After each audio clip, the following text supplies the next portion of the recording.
The Cask of Amontillado by Edgar Allan Poe, published in 1847. The 1,000 injuries of Fortunato I had borne as best I could, but when he ventured upon insult, I vowed revenge. You, who so well know the nature of my soul, will not suppose, however, that gave utterance to a threat. At length I would be avenged. This was a point definitely settled, but by the very definitiveness in which it was resolved, precluded the idea of risk. I must not only punish, but punish with impunity. A wrong is unredressed when retribution overtakes its redresser. It is equally unredressed when the avenger fails to make himself felt as such to him who has done the wrong. It must be understood that neither by word nor deed had I given Fortunato cause to doubt my goodwill. I continued, as was my sin, or to smile in his face. He did not perceive that my smile now was at the thought of his immolation. He had a weak point, this Fortunato. Although in other regards he was a man to be respected and even feared, he prided himself in his connoisseurship in wine.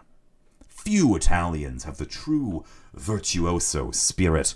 For the most part, their enthusiasm is adopted to suit the time and opportunity, to practice imposture upon the British and Australian millionaires in painting and gemmery. Fortunato, like his countrymen, was a quack, but in the matter of old wines he was sincere. In this respect, I did not differ from him materially. I was skillful in the Italian vintages myself, and bought largely whatever I could. It was about dusk, one evening, during the supreme madness of the carnival season, that I encountered my friend. He accosted me with excessive warmth, for he had been drinking much. The man wore motley. He had on a tight-fitting, party-striped dress, and his head was surmounted by the conical cap and bells. I was pleased to see him, that I thought I should have done. Wringing his hand, I said to him, "My dear Fortunato, you are luckily met. How remarkably well you are looking today. But I have received a pipe of what passes of Amontillado, and I have my doubts." "How?" said he. "Amontillado? A pipe? Impossible, in the middle of the carnival." "I have my doubts," I replied, "and I was silly enough to pay the full Amontillado price without consulting you in the matter. You were not to be found, and I was fearful of losing a bargain. Amontillado! I have my doubts. Amontillado! And I must satisfy them. Amontillado! As you are engaged, I'm on my way to Lucrezi. If anyone is critical turn to he will tell me. Lucrezi cannot tell Amontillado from sherry. And yet some fools will have it that his taste is a match for your own. Come, let us go." "Whither?" "To your vaults." "My friend, no, I will not impose upon your good nature. I perceive you have an engagement." "Lucrezi, I have no engagement." "Come." "My friend, no, it is not the engagement, but with severe cold, with I perceive you are afflicted. Your vaults are insufferably damp. They are encrusted with nitre." "Let us go, nevertheless. The cold is merely nothing. Amontillado, you have been imposed upon. And for Lucrezi, he cannot distinguish sherry from Amontillado." Thus speaking, Fortunato possessed himself of my arm, and putting on a mask of black silk and drawing a roquelaire closely about my person, I suffered him to hurry me to my palazzo. There were no attendants at home. They had absconded to make merry in honor of the time. I had told them that I should not return till the morning, and given them explicit orders not to stir from the house. These orders were sufficient, I knew well, to ensure their immediate disappearance, one and all, as soon as my back was turned. I took from their sconces 2 flambeaux, and giving one to Fortunato, bowed him through several suites of rooms, to the archway that led to the vaults. I passed down a long and winding staircase, requesting him to be cautious as he followed. We came at length to the foot of the descent, and stood together upon the damp grounds of the catacombs of the Montresors. The gait to admit my friend was unsteady, and the bells upon his cap jingled as he strode. "The pipe," he said, It is farther on, said I. But observe the white webwork which gleams from these cavern walls. He turned towards me, and looked into my eyes with two filmy orbs that distilled the rheum of intoxication. Nitre, he asked at length. Nitre, I replied. How long have you had that cough? My poor friend found it impossible to reply for many minutes. It is nothing, he said at last. Come, I said with decision. We will go back. Your health is precious. You are rich, respected, admired, beloved. You are happy, as I was. You are a man to be missed. For me, it is no matter. We will go back. You will be ill, and I cannot be responsible. Besides, there is Lucrece. Enough, he said. The cough is mere nothing. It will not kill me. I shall not die of a cough. True, I replied. And indeed, I had no intention of alarming you unnecessarily, but you should use all proper caution. A draught of this Medoc will defend us from the damp. Here I knocked off the neck of a bottle, which I drew from a long row of its fellows that lay upon the mould. Drink, I said, presenting him the wine. He raised it to his lips with a leer. He paused and nodded to me familiarly while his bells jingled. I drink, he said, to the berry that repose around us. And I to your long life. He again took my arm, and we proceeded.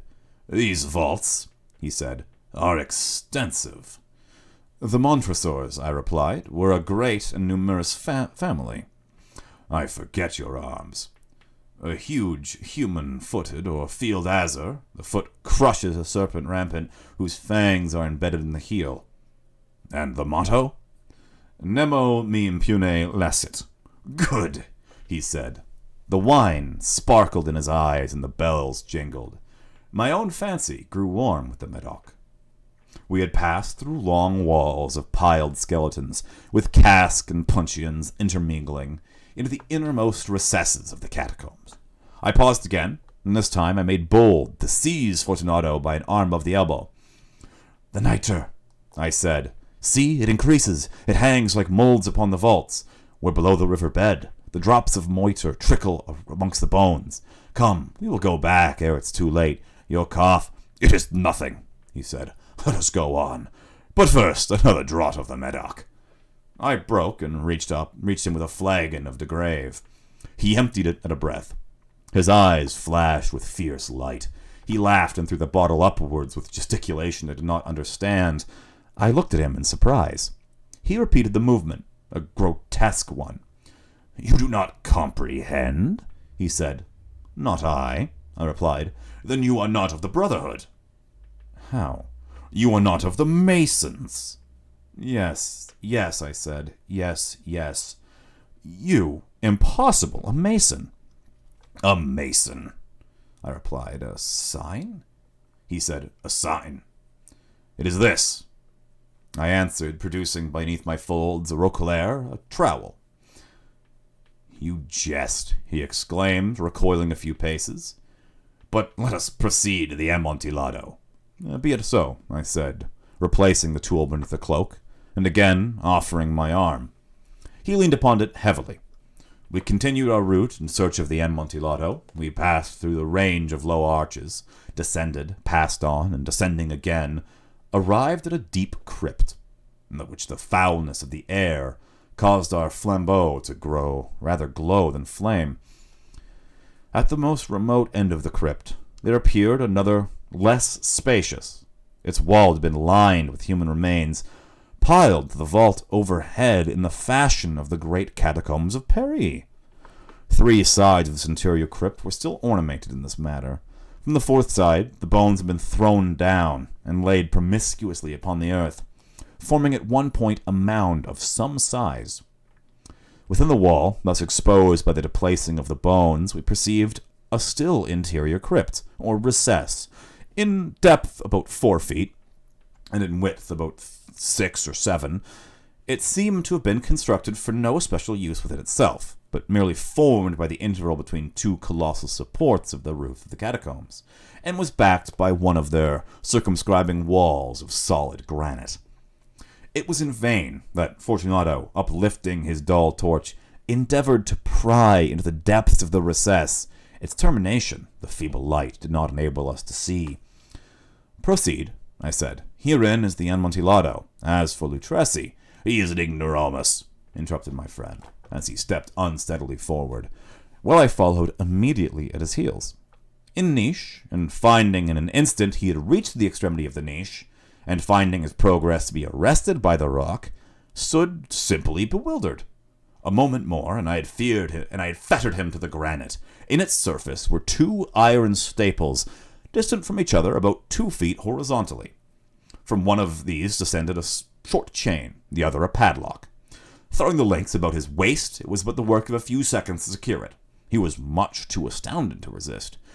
Withdrawing the key, I stepped back from the recess. "Pass your hand," I said, over the wall. "You cannot help feeling the nitre. Indeed, it is very damp. Once more, let me implore you to return." "No? Then I must positively leave you. But I must first render you all the little attentions of my power." "The Amontillado?" ejaculated my friend, not yet recovered from his astonishment. "True," I replied. "The Amontillado." As I said these words, I busied myself among the pile of bones which I had before spoken. Throwing them aside, I soon uncovered a quantity of building stone and mortar. With these materials, and with the aid of my trowel, I began to vigorously build up the entrance of the niche. I had scarcely laid the first tier of masonry, than I discovered the intoxication of Fortunato had in a great measure worn off. The earliest indication I had of this was a low morning cry from the depth of the recess. It was not the cry of a drunken man. There was a long and obstinate silence. I laid the second tier, and the third, and the fourth, and then I heard the furious vibrations of the chain. The noise lasted for several minutes, during which, that I might hearken to it with more satisfaction, I ceased my labors and sat down upon the bones. When at last the clanking subsided, I resumed the trowel, and finished without interruption the 5th, 6th, and 7th tier.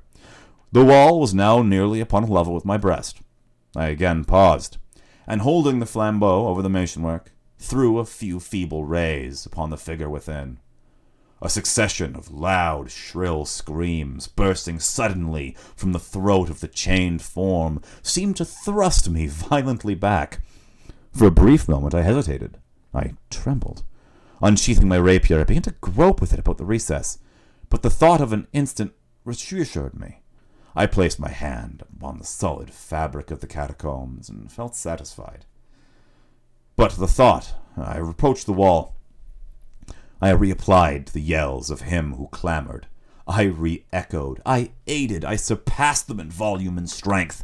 I did this, and the clamor grew still. It was now midnight, and my task was growing to a close. I had completed the 8th, the 9th, the 10th tier. I had finished a portion of the last and the 11th. There remained but a single stone to be fitted and plastered in. I struggled with its weight. I placed it partly in its destined position. But now there came out from the niche a low laugh that erected hairs upon my head. It was succeeded by a sad voice, which I had difficulty recognizing as that of the noble Fortunato. The voice said, "A very good joke indeed. An excellent jest. We will have many a rich laugh about it at the palazzo, over our wine." "The Amontillado," I said. "Yes, the Amontillado.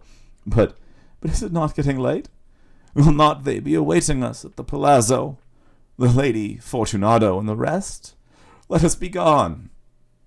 "Yes," I said, "let us be gone." "For the love of God, Montresor!" "Yes," I said, "for the love of God." But to these words I hearkened in vain for a reply. I grew impatient. I called aloud, "Fortunato?" No answer. I called again, "Fortunato?" No answer still. I thrust a torch through the remaining aperture and let it fall within. There came forth in return only a jingling of the bells. My heart grew sick. It was the dampness of the catacombs that made it so. I hastened to make an end of my labor. I forced the last stone into its position. I plastered it up. Against the new masonry, I re-erected the old rampart of bones. For the half-century, no mortal has disturbed them. In pace requiescat.